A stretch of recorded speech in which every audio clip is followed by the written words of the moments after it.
So, I want to introduce myself. I'm Dr. Jane Lovas, another one of those PhDs. All right. You know, what was PhD? Passing high school with difficulty. Yep, that was it. Boy, passing high school with difficulty.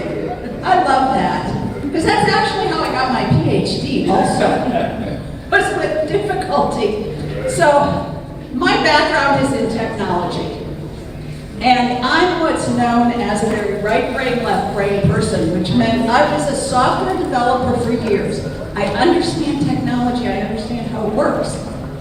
But what's also very unique about me is that I really get people. And I love people, and I love talking to people, I love speaking with people. So you can imagine, you know, I could go to work when I was a software developer. I could go to work and not talk to anybody all day. Sit behind my computer, work, get up, and leave. And I actually really like that too. I'm enough of an introvert that I like that being quiet. And as you can see, I'm up here. I'm enough of an extrovert that I can be up here talking to everyone. We're conversing at lunch. And so I ended up transitioning into leadership. And I'm now an executive coach and a writer. Oh, yes. And my book that I'm bringing out, so I have a book out already, a small, thin, inspirational read that is called Put Your Big Girl Panties On and Kick Your Fears in the Ass. And that is all about the fears that we all have and how I overcame some of them. And have you ever heard of the fraud syndrome? You know, where you're good at something, but you're waiting for somebody to tap you on the shoulder and go, you don't really know what you're doing. Well, that's actually in here. And that's what I've been dealing with for a number of years. And I finally let go of it. I finally realized it's just a story that I've been telling myself for years. So now I am writing a book, and that's what I'm speaking about today. Leadership. Leading with love. The 3 principles for transformational leadership. And why is that important? Well, I get to stand on the shoulders of 3 other very powerful leaders that have been speaking about leadership from different vantage points. It's like a crystal with all these different parts. We need strong, powerful, loving leadership in the world. You've heard all about that. So my definition of leadership is that leadership is the art of empowering a group of individuals to accomplish a vision. I want to say that again. Leadership is the art of empowering a group of individuals to accomplish a vision. What that means is that the role of a leader is to have a vision, to have some place that they're going, something to create, a problem to solve. It's not theirs to solve it by themselves. It's about sharing their vision, sharing the problem, sharing the opportunities with others, and enrolling them in solving it and creating it. But how do we do that? You know, it's not like there are leaders that just come and say, I want you to do this. I want you to do that. But how long does that last? Not very long, does it? When leaders are dictators, more or less. And oftentimes what happens is that people really don't know where they're going. They don't know what the real problem is. So I have a story that I tell. And now I know this is from the United States point of view, but most of you probably know California, right? And California is a big state that has San Francisco, that has one kind of vibe, lifestyle, things that it's known for, and you have San Diego, the other end of the state, that is known for different things, and then you have LA in the middle. That's, you know, the movies, capital of movies. So, there's a CEO, a leader, and their vision is, and this doesn't have to make sense, but their vision is that they're going to California. So they talk to their 4 top leaders and say, we're going to California. Get out there however you can, but we're all going to California. And the leader gets out to California and is in LA. And says, where's my team? Where is everybody? So he calls the first leader. I'm here in LA, where are you? And that leader said, oh, I went to San Francisco because I knew when you said LA that you wanted me to go to San Francisco. He said, no, I want you to come to LA. That's where I'm at. Okay, I'll come down there. And he calls the second leader and says, where are you? I'm in LA. And that second leader says, oh, I went to San Diego because I want to go to the beach and the water and all of that in San Diego. I just knew you meant San Diego. And the CEO says, no, I'm in LA. Come on to LA. And then the leader calls the 4th person. And that 4th person says, well, I'm in the mountains skiing because I just knew that you wanted to go skiing. And the leader says, no, I'm in LA. Come to LA. And this is how so many leaders create their vision. They don't define it. They don't have expand it. They say, this is what our company does. And then wonder why people are doing all different kinds of things. And they can't solve problems. Or they've got other problems to solve, and they're not solving those problems because they're not focused on it. So this is what leading with love is all about. And the 3 principles of leading with love. And those 3 principles are, leader, know thyself. And we've heard some of that today too, haven't we? Know thyself. So we'll talk a little bit more about that. The second principle is know thy stakeholders. And your stakeholders are everyone that's invested in your business. So it's not just your team, it's not just your employees, it's your customers, it's your suppliers, it's the community that you live within that you impact. It's the world. I mean, when we look at the world today, there are so many problems that need to be solved. And the third principle, create success for all. And we heard that earlier too, about leaders who are only thinking of themselves. Think about it. Imagine a world where leaders really knew themselves. They were clear who they are.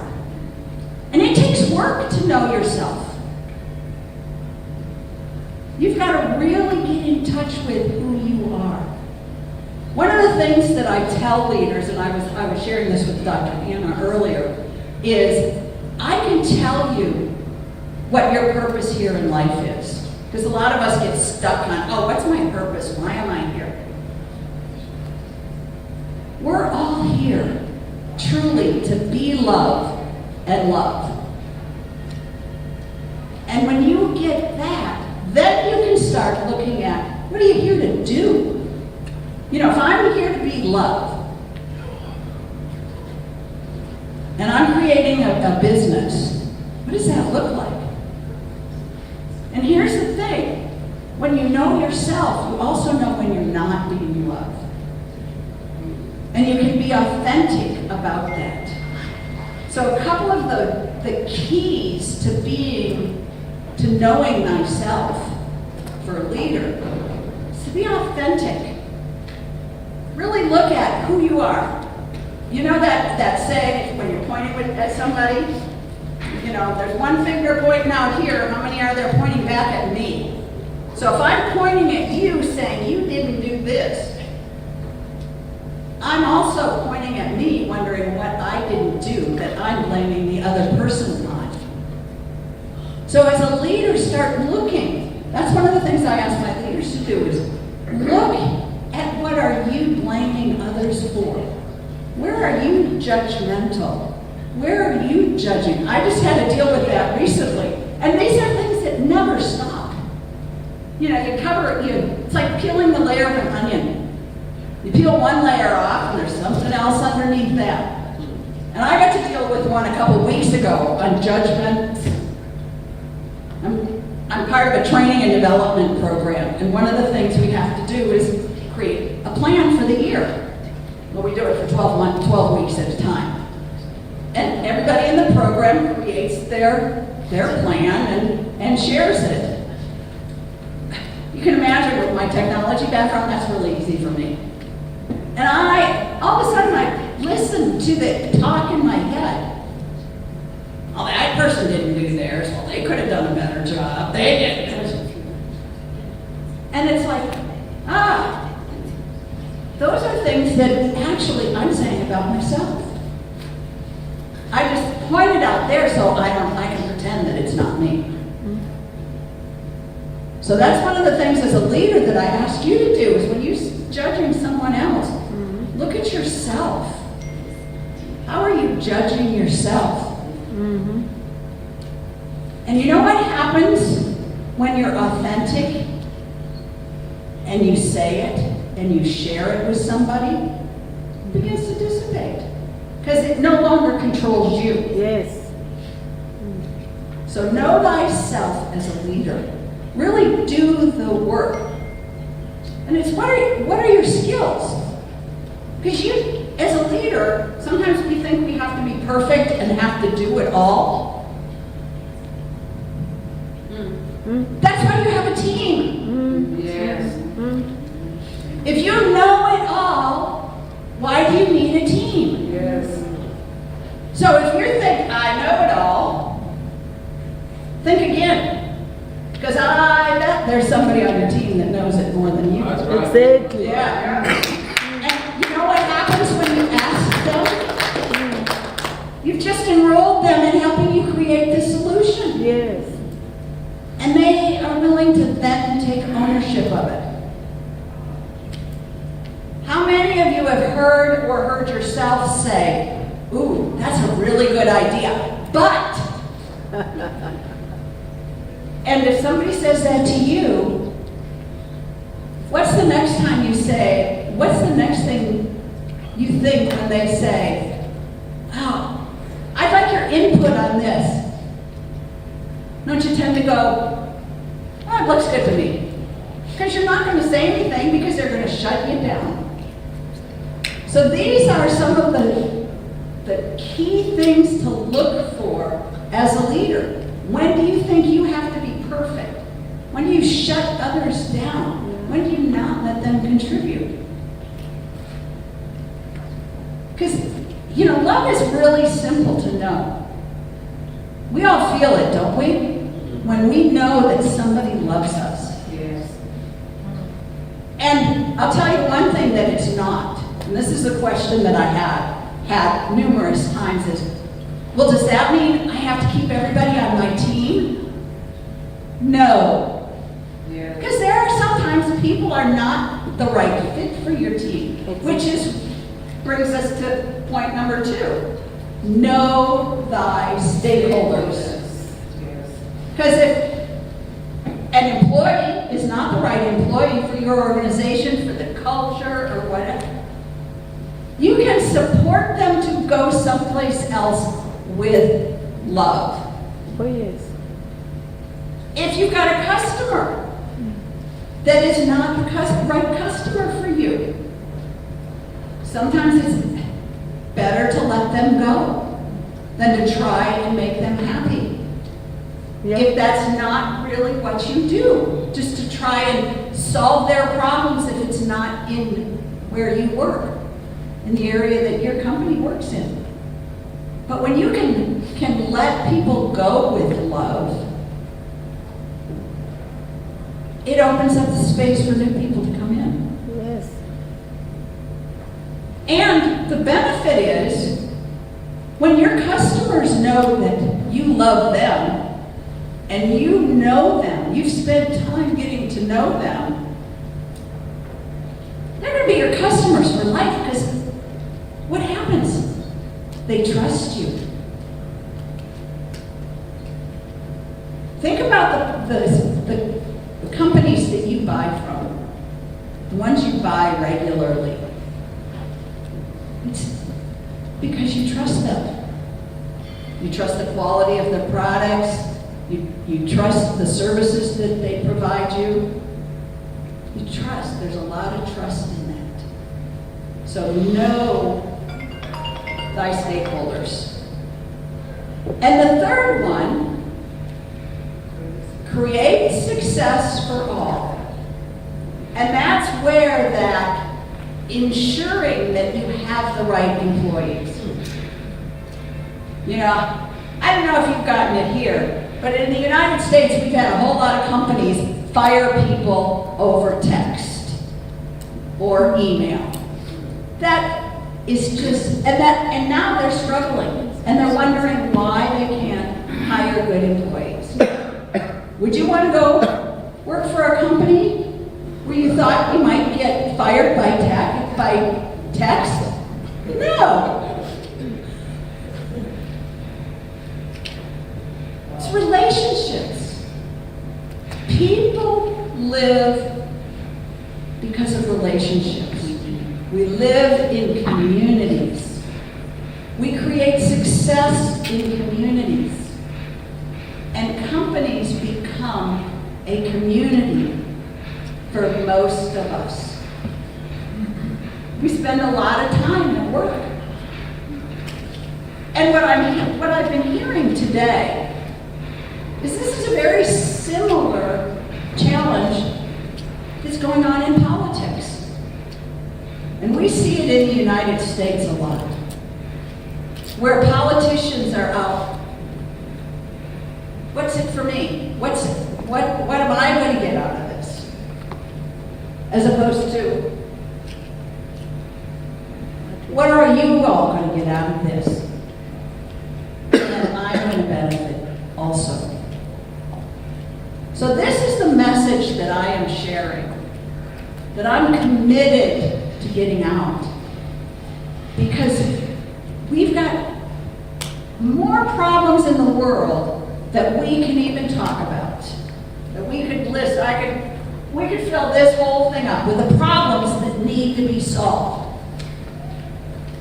And what are the two main arenas that problems get solved in? Politics and business. There are many days we don't want either one of those. But we have them. And their power, they actually, when they work, they work. So we have the opportunity to begin to transform them with transformational leadership. Leadership that's thinking about more than what's in it for me. It's how can I create for all. How can I know myself, principle number one? How can I know all my stakeholders, know what's important to them? What do they need? And then create success for all. Imagine a world where there was success in the world. You know, we've got the resources. We can solve all these problems. We've got the financial resources, we've got the intellectual resources. We'll figure out the structural resources. That's what happens when we start solving problems. Yeah. We can solve all these problems. We can expand education. We can expand employment. We can expand food security. We can solve those problems. Yes. And that's what we're here to do today, is to start and create a foundation for those problems to be solved. Because every problem is what? An opportunity for a solution. And I'm charging all of you to go looking for those opportunities. And sharing them. Because that's how things happen, is in community. There's a big start of community here. So create community. And let's solve those problems. Thank you.